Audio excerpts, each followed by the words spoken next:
안녕하세요. 흔적의 조각입니다. 2018년 3월 3일 전라북도 무주의 한 캠핑장에서 비극적인 일이 발생합니다. 30대 부부가 의식을 잃은 채 발견된 거죠. 그들은 캠핑장 현장에 13장의 유서를 남겼습니다. 그 유서 속에는 한 남자에 대한 처절한 원망이 담겨 있었어요. 너에게 죽어서라도 복수할 테니 기다려라. 내 아이들을 한순간에 고아로 만들고 여러 눈에서 피눈물 나게 했으니 그 죄는 어떤 것으로도 갚을 수 없을 것이다. 대체 무슨 일이 있었던 걸까요? 왜 이 부부는 극단적인 선택을 할 수밖에 없었던 걸까요? 지금부터 그 이야기를 시작하겠습니다. 잠시만요. 오늘의 흔적의 조각을 맞추기 전에 좋아요와 구독은 또 다른 흔적의 조각을 만드는 큰 힘이 됩니다. 2018년 3월 3일 토요일 아침 전라북도 무주의 한 캠핑장 관리인이 일상적인 순찰을 하고 있었습니다. 전날 체크인한 손님들이 있는 텐트 앞을 지나가는데 뭔가 이상했어요. 아침인데 너무 조용한 거예요. 인기척이 전혀 없었습니다. 손님 괜찮으세요? 문을 두드렸지만 아무 반응이 없었어요. 불안한 마음에 조심스럽게 텐트를 열었는데 그 안에는 30대로 보이는 남녀가 의식을 잃은 채 누워 있었습니다. 이게 무슨... 관리인은 급히 119에 신고했습니다. 구급대원들이 도착했고 두 사람을 병원으로 급히 이송했어요. 하지만 이미 늦었습니다. 33세의 아내 지은, 37세의 남편 민수, 두 사람 모두 병원에서 사망이 확인됐습니다. 경찰이 현장을 조사했어요. 텐트 안에는 타다 남은 번개탄이 있었습니다.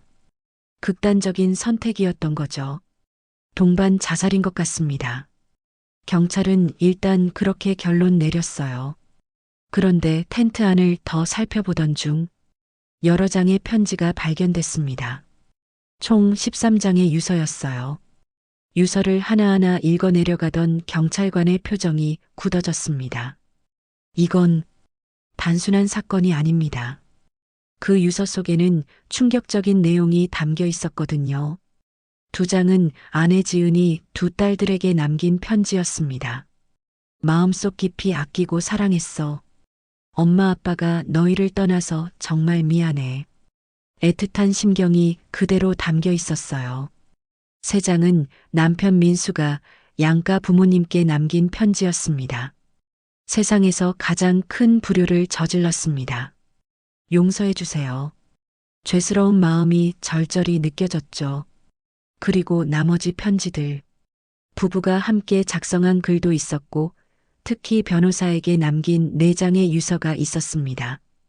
문제는 바로 이 유서였어요. 그 속에는 박준호라는 특정 인물에 대한 강한 원망이 담겨 있었습니다. 부부는 그를 살인자, 가정 파탄자라고 지칭했어요. 너에게 죽어서라도 복수할 테니 기다려라. 내 아이들을 한순간에 고아로 만들고 여러 눈에서 피눈물 나게 했으니 그 죄는 어떤 것으로도 갚을 수 없을 것이다. 적개심이 글 전체에 배어 있었습니다. 유서에 등장하는 이 박준호. 그는 과연 누구일까요? 이 부부에게 대체 무슨 짓을 한 걸까요? 경찰은 즉각 수사에 착수했습니다. 먼저 사망한 부부에 대해 알아볼 필요가 있습니다. 33세 아내 지은과 37세 남편 민수. 두 사람은 재혼 부부였습니다. 각자 과거에 이혼을 한 후 딸을 한 명씩 키우고 있었죠. 남편 민수는 사실 과거가 좀 복잡했습니다. 젊은 시절 조직폭력배에 몸담았던 사람이에요. 하지만 7년 전에 그 생활을 완전히 청산했고 논산에 있는 한 농산물 유통업체에서 이사로 재직 중이었습니다. 성실하게 일하며 가정을 꾸려가고 있었죠. 지은과 민수는 지인의 소개로 만났습니다. 사건 4년 전인 2014년에 재혼에 골인을 하게 되죠. 겉으로 봤을 땐 평범한 가정이었어요.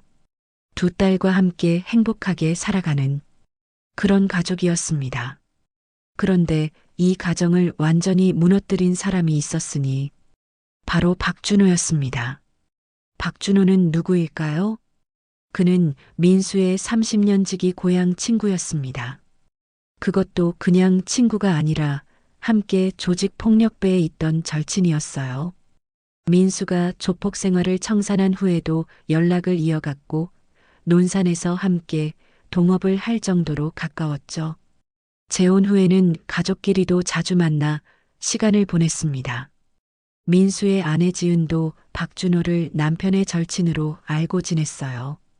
그렇게 가깝게 지내던 사이였습니다. 하지만 옛말에 친구와 동거래도 동업도 하면 안 된다는 말이 있죠? 이들의 관계가 점점 틀어지기 시작합니다. 사업적으로 의견이 달라서 자주 언쟁을 벌였대요. 이건 이렇게 해야 된다니까.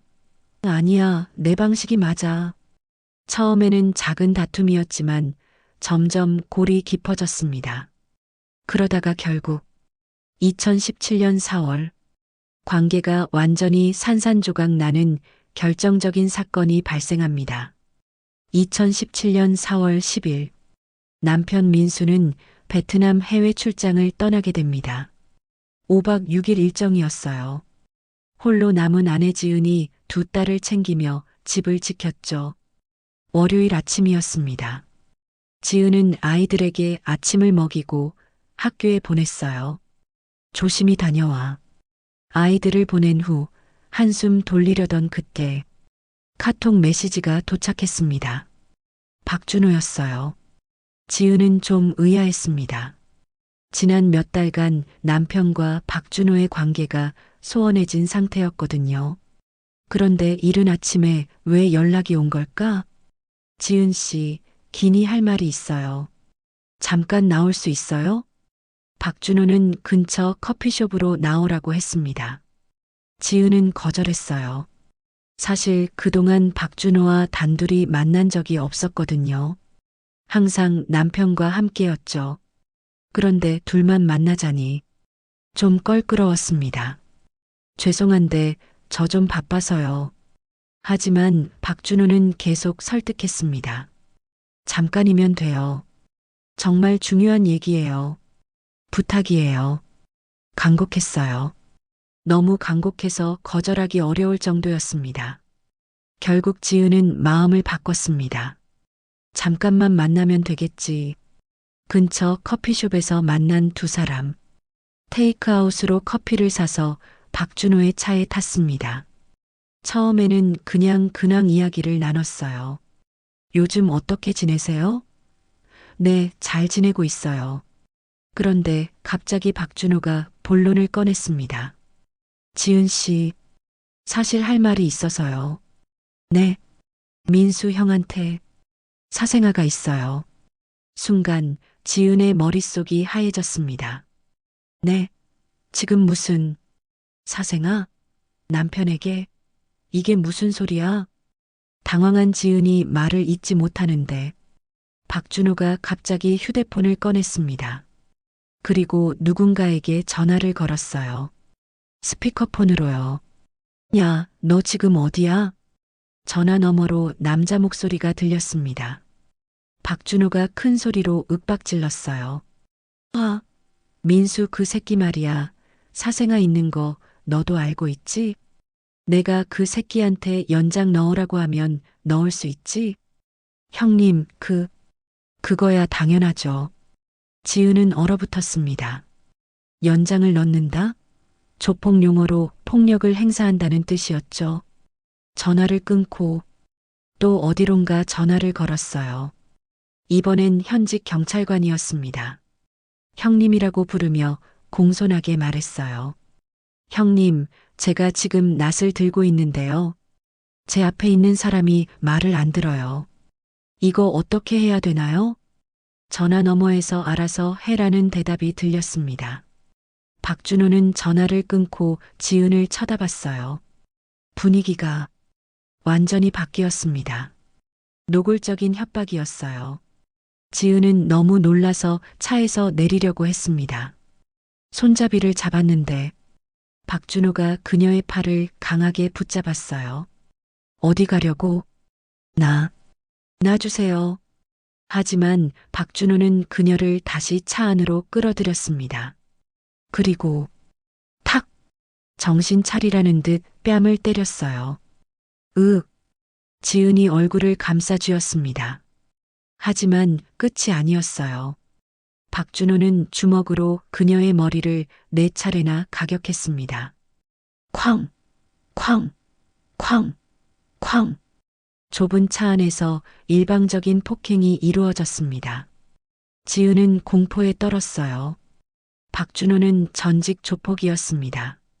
그의 폭력성은 유명했죠. 지인들에게 사업 투자를 강요하며 폭행과 협박을 일삼았고 한 번은 사람 얼굴에 뜨거운 커피를 부어버린 적도 있었습니다. 지은도 그런 소문을 들어 알고 있었어요. 그녀는 사시나무처럼 몸을 떨었습니다. 박준호가 살벌한 웃음을 지었어요. 잘 들어. 만약 반항하면 민수도 아이들도 다 죽인다. 알았어? 대답해. 네. 지은은 고개를 끄덕일 수밖에 없었습니다. 살아야 한다. 살아야 해. 그날 이후 지옥이 시작됐습니다. 박준호는 3일간 매일같이 지은에게 연락했습니다.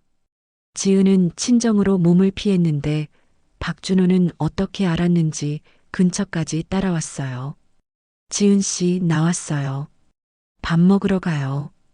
거부할 수 없었습니다. 협박이 계속됐으니까요. 함께 밥을 먹고 커피를 마시고 박준호는 지은의 일거수일투족을 감시했습니다. 밀착 감시였어요. 그리고 계속해서 과거 폭력 사건들을 무용담처럼 늘어놓았습니다. 내가 예전에 어떤 놈 담근 적 있어. 병원에 실려갔지. 칼 들고 협박한 적도 있고 이런 이야기들을 계속 들려주는 거예요. 가족들한테 해를 가하겠다는 뉘앙스가 명확했습니다. 지은은 점점 더 공포에 질려갔어요.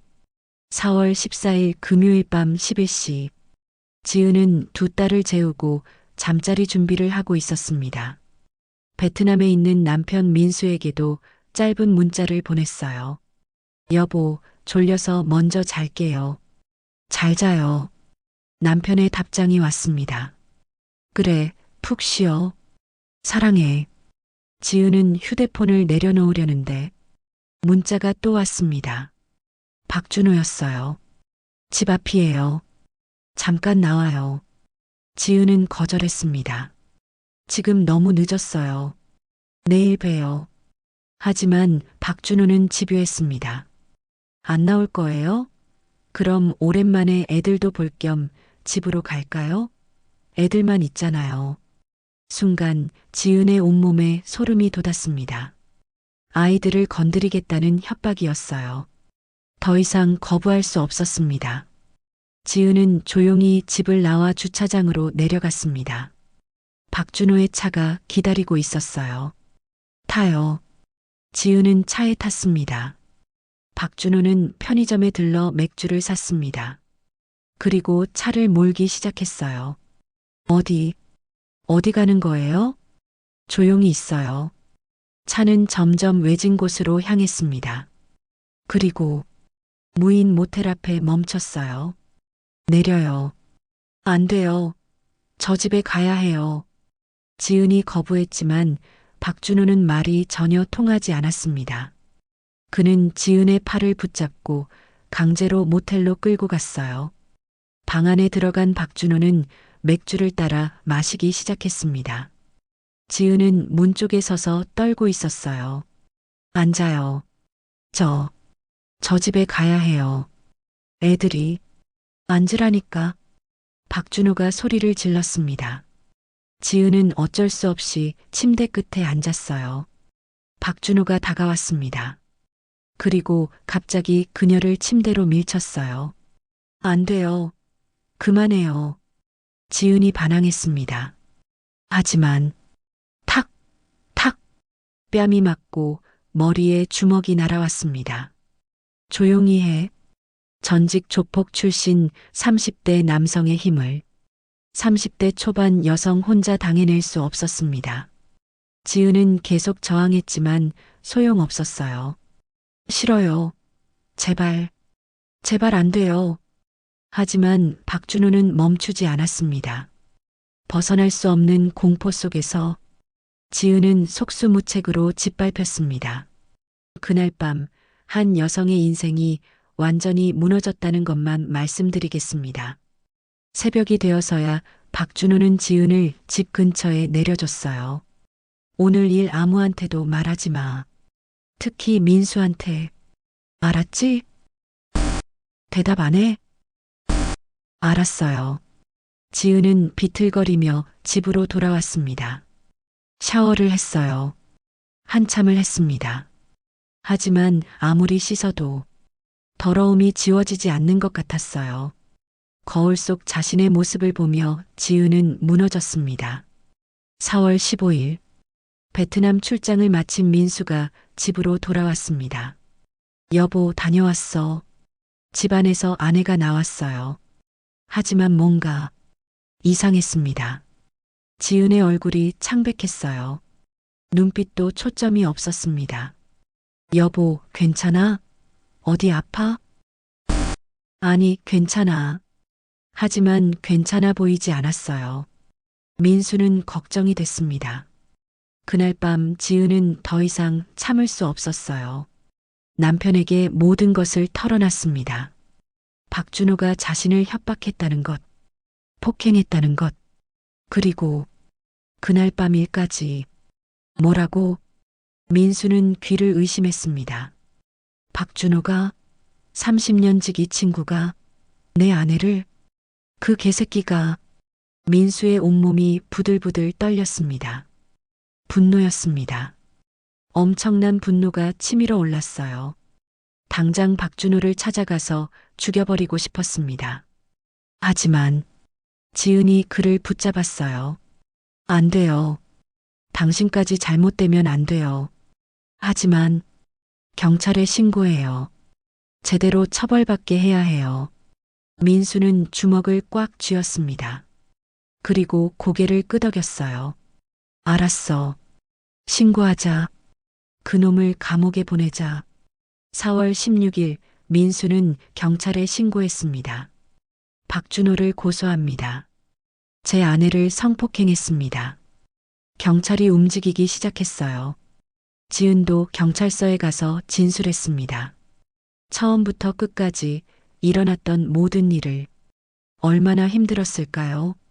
그 끔찍한 기억을 다시 떠올리며 낯선 사람들 앞에서 이야기해야 했습니다. 하지만 지은은 참았어요. 박준호를 처벌하기 위해서라면 이 정도는 견뎌야 한다고 생각했습니다. 경찰은 박준호를 소환했습니다. 박준호 씨 성폭행 혐의로 조사를 받으시게 됐습니다. 박준호는 당황한 기색 없이 여유롭게 대답했어요. 성폭행이요? 말도 안 돼. 우리 합의했는데요. 뭐라고요? 지은 씨랑 저 연인 관계였어요. 합의하에 관계를 가진 거고요. 경찰관들이 눈살을 찌푸렸습니다. 증거가 있습니까? 있죠. 우리 주고받은 문자 메시지들. 하지만 박준호는 휴대폰을 제출하지 않았습니다. 지금은 가지고 있지 않아서요. 나중에 제출하겠습니다. 수사는 계속됐습니다. 지은의 진술은 일관됐어요. 처음부터 끝까지 같은 이야기였습니다. 경찰과 검찰도 박준호의 유죄를 확신했습니다. 하지만 이 사건은 예상외로 길어지게 됩니다. 무려 2년간 5차례에 걸친 긴 법정 공방이 시작된 거예요. 2017년 11월 드디어 1심 재판이 열렸습니다. 참고로 이날 박준호는 지은 사건 외에도 조폭 후배들을 협박하고 폭행한 사건으로도 기소되어 있었습니다. 이 일로 징역 1년 6개월이 선고됐죠. 어쨌든 그는 성폭행 혐의에 대해서는 전면 부인했습니다. 저는 무죄입니다.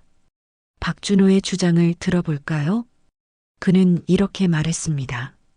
저와 지은 씨는 4월 10일부터 연인 관계로 발전했습니다.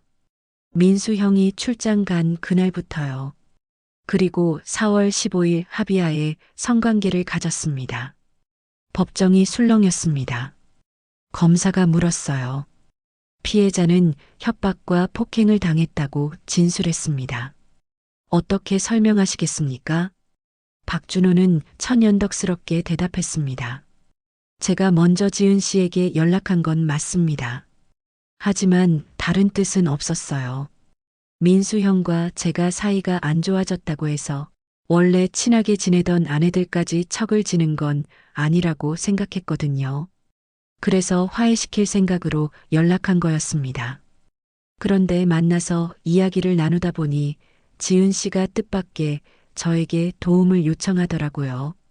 남편과 불화가 있어서 이혼을 하고 싶다고요. 그래서 고민하다가 이혼 사유가 될 만한 사생아 이야기를 꺼낸 겁니다. 검사가 반박했습니다. 피해자는 당신이 폭행했다고 진술했습니다. 박준호는 고개를 저었어요. 지은 씨가 충격을 받아서 멍하니 있길래 정신 차리라는 뜻으로 뺨을 살짝 두드린 거예요. 폭행이 아니라 걱정해서 그런 겁니다. 그 외에 협박이나 폭행은 일절 없었습니다. 박준호는 계속 자신의 주장을 펼쳤습니다. 그날 이후 지은 씨가 매일같이 저에게 연락해 왔어요. 기댈 곳이 당신밖에 없다. 만나고 싶다. 이런 식으로요. 그렇게 매일 만나서 이야기하고 같이 시간을 보내다 보니 마음이 깊어진 겁니다. 4월 14일 그날도 지은 씨가 만나자고 먼저 연락했어요. 밤늦게 편의점에서 맥주를 사서 마실 곳을 찾다가 어쩔 수 없이 근처 무인 모텔로 가게 됐죠. 그러다가 분위기가 무르익어서 자연스럽게 관계를 가지게 된 겁니다. 끝나고는 좋은 분위기 속에서 헤어졌어요. 박준호는 심지어 구체적으로 성적인 이야기들까지 늘어놓았습니다. 그리고 지은 씨가 저한테 가정사도 많이 털어놨어요.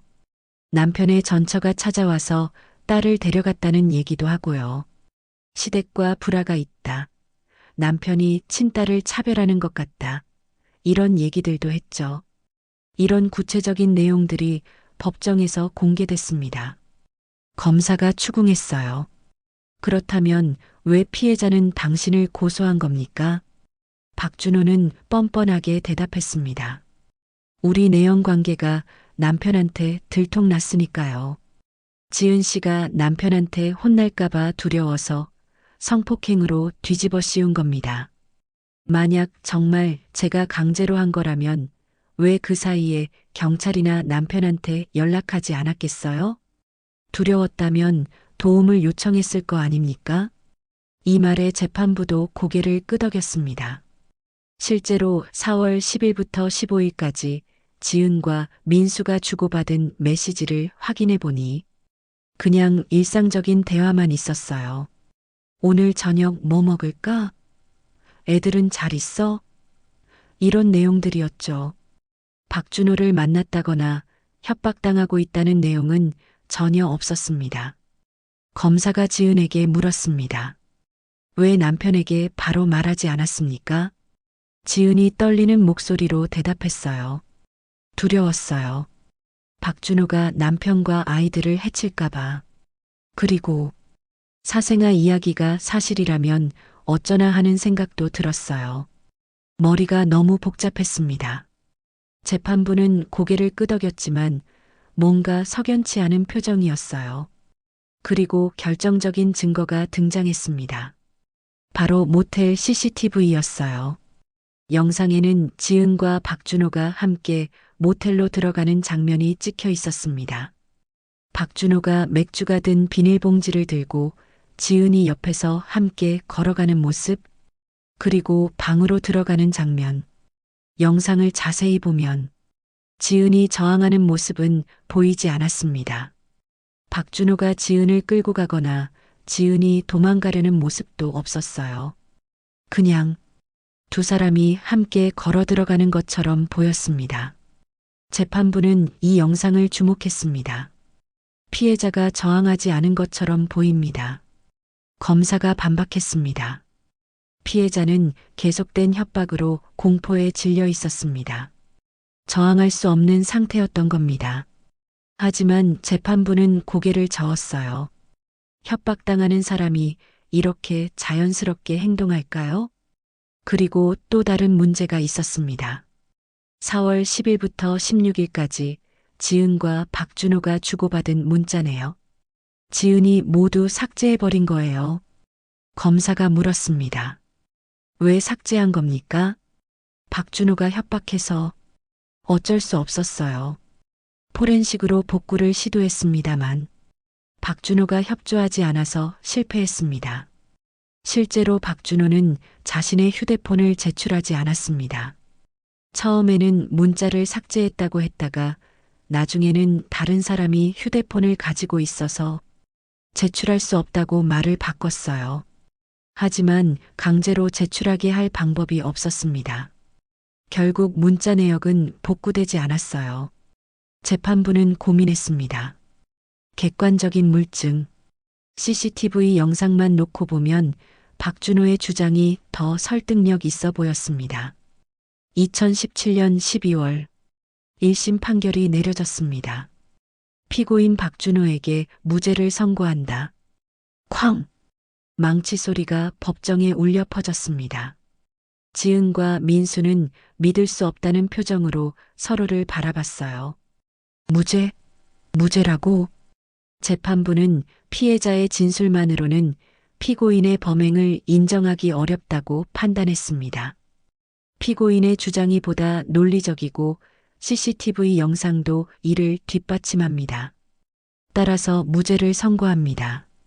박준호는 법정을 나서며 비웃듯 웃었습니다. 지은은 그 자리에서 무너졌어요. 안 돼. 이럴 수가. 민수가 그녀를 부축했습니다. 괜찮아. 항소하자. 반드시 이길 거야. 하지만 민수의 목소리도 떨리고 있었습니다. 무죄 판결 이후 지은의 삶은 완전히 무너졌습니다. 동네에 소문이 퍼지기 시작했어요. 민수 씨 아내 불륜 저질렀대. 남편 친구랑 바람 피웠다더라. 불효시처럼 꼬리쳤다던데 2차 가해였습니다. 법원에서 무죄 판결이 나왔으니 사람들은 박준호의 말을 믿기 시작했어요. 지은이 먼저 유혹했고 합의하에 관계를 가졌다고. 아무도 지은의 말을 믿지 않았습니다. 지은은 외출도 할 수 없었어요. 사람들의 시선이 두려웠습니다. 저 여자가 쯧쯧 수군거리는 소리가 들렸어요. 아이들도 학교에서 놀림을 받기 시작했습니다. 너희 엄마 바람 피웠다며? 딸들이 울며 집에 돌아왔어요. 엄마, 학교 가기 싫어. 지은은 딸들을 꽉 안았습니다. 미안해. 엄마가 미안해. 하지만 아이들에게 뭐라고 설명해야 할까요? 엄마는 억울하게 당한 거라고. 하지만 법원에서는 무죄라고 했는데 지은의 마음은 점점 피폐해져 갔습니다. 밤에 잠을 잘 수 없었어요. 눈을 감으면 그날 밤이 떠올랐습니다. 박준호의 얼굴, 그의 목소리, 그때의 공포, 으악. 악몽에서 깨어나 비명을 지르곤 했습니다. 민수가 그녀를 안아줬어요. 괜찮아. 내가 여기 있어. 하지만 민수도 지쳐가고 있었습니다. 아내가 무너지는 걸 지켜보는 것. 그것만큼 고통스러운 게 없었어요. 지은은 심리 치료를 받기 시작했습니다. 하지만 상처와 고통이 쉽게 치유되지 않았어요. 선생님, 저는 정말 억울해요. 제가 먼저 한 게 아니에요. 알아요, 지은 씨. 천천히 회복할 거예요. 하지만 회복은 쉽지 않았습니다. 2018년 5월 항소심이 열렸습니다. 지은과 민수는 다시 한번 희망을 가졌어요. 이번에는 제대로 된 판결이 나올 거야. 하지만 2심 재판부의 판단도 1심과 동일했습니다. CCTV 영상을 보면 피해자가 저항한 흔적이 보이지 않습니다. 피고인의 주장이 보다 설득력이 있습니다. 또다시 무죄. 검사가 마지막으로 요청했습니다. 피해자의 증인 신문을 허가해 주십시오. 박준호 측 변호인이 반발했습니다. 이미 충분히 진술이 이루어졌습니다. 하지만 재판부는 허가했어요. 증인 신문을 진행하겠습니다. 지은은 다시 법정에 서야 했습니다. 박준호와 마주해야 했어요. 그 남자가 법정에 앉아 자신을 바라보고 있었습니다. 비웃는 듯한 표정으로 내가 저 사람 앞에서 다시 그날 일을 이야기해야 한다고? 지은은 견딜 수 없었습니다. 집으로 돌아온 지은은 욕실로 들어갔어요. 그리고 손목에 칼을 댔습니다. 이렇게 사는 것보다 차라리 피가 흘렀습니다. 하지만 다행히 민수가 빨리 발견했어요. 지은아, 정신 차려. 급히 병원으로 이송됐고 목숨은 건졌습니다. 하지만 민수는 알았어요.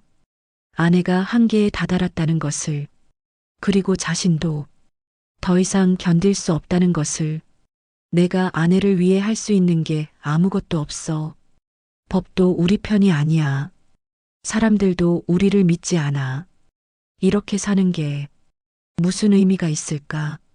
민수도 절망에 빠졌습니다. 그리고 결심했습니다. 지옥 같은 이 현실을 아내와 함께 벗어나자. 2018년 3월 2일, 민수와 지은은 무주의 한 캠핑장을 예약했습니다. 아이들은 친정에 맡겼어요.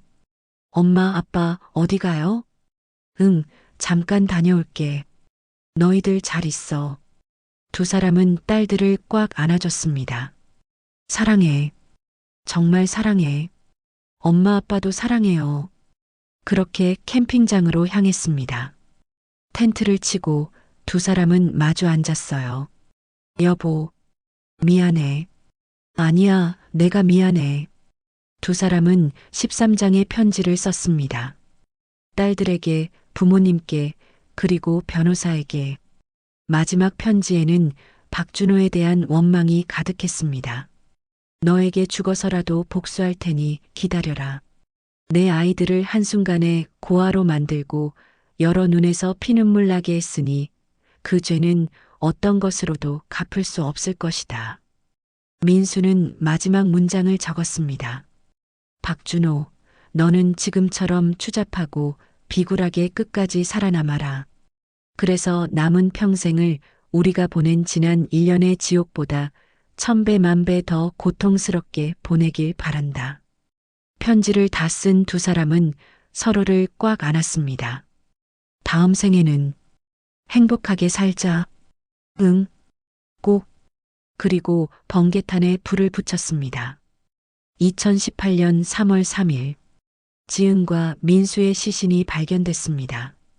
그리고 13장의 유서가 세상에 공개됐어요. 언론이 들끓었습니다. 재혼 부부 동반 자살, 유서에 담긴 충격적 내용, 성폭행 피해자, 2차 가해 견디지 못하고 극단적 선택, 여론이 들끓었어요. 이게 무슨 일이야? 법원이 뭘 한 거야? 피해자가 죽을 때까지 내몰았잖아. 검찰은 멈추지 않았습니다. 부부의 억울함을 풀어줘야 한다는 생각으로 더 악착같이 매달렸죠. 2018년 10월, 대법원에서 마지막 재판이 열렸습니다. 이번 재판부의 해석은 완전히 달랐어요. 피해자 지은 씨의 진술은 일관되고 모순이 없습니다. 그녀가 허위로 박준호에게 불리한 진술을 할 동기가 없습니다. CCTV를 다시 분석한 결과 두 사람이 신체 접촉 없이 앞뒤로 걷는 모습이 연인으로 보이지 않습니다. 또한 박준호는 문자 내역을 삭제하고 휴대폰 제출을 거부했습니다. 이는 진실을 숨기려는 의도로 보입니다. 파기환송을 명합니다. 2019년 1월 파기환송심에서 드디어 피고인 박준호에게 징역 4년 6개월 그리고 40시간의 성폭력 치료 프로그램 이수를 명한다. 유죄였습니다. 하지만 정작 피해자인 지은과 민수는 이 결말을 보지 못했습니다. 이미 세상을 떠난 후였으니까요. 조금만 더 버텼다면 많은 사람들이 안타까워했습니다. 박준호는 재판 내내 뻔뻔했습니다. 내가 도덕적으로 잘못한 건 맞지만 법적으로는 아니다. 그런 태도로 일관했죠. 4년 6개월을 선고받은 박준호. 2025년 현재 그는 이미 형을 마치고 사회로 돌아왔을 겁니다. 하지만 죽은 부부의 저주는 영원할 것입니다. 여러분, 이 사건을 조사하면서 정말 마음이 아팠습니다. 성폭행 피해자가 겪어야 하는 2차 가해, 법의 한계, 그리고 끝까지 뻔뻔한 가해자. 모든 것이 너무나 가혹했습니다. 지은 씨는 억울하게 당했습니다. 그리고 그 억울함을 풀기 위해 싸웠어요. 하지만 사회는 그녀를 믿지 않았습니다. 오히려 그녀를 비난했죠. 결국 그녀는 견디지 못하고 세상을 떠났습니다. 남편 민수 씨도 함께 두 딸은 고아가 됐습니다. 이 모든 것이 한 남자의 범죄 때문이었습니다. 부디 지은 씨와 민수 씨의 영혼이 평안하기를 바랍니다. 그리고 남겨진 두 딸이 건강하게 자라기를 기도합니다. 오늘도 긴 이야기 들어주셔서 감사합니다. 오늘 이야기가 흥미로우셨다면 좋아요 한번 눌러주시고 앞으로 이어질 흔적의 조각이 궁금하시다면 구독도 부탁드립니다. 여러분의 작은 응원이 큰 힘이 됩니다. 지금까지 흔적의 조각이었습니다.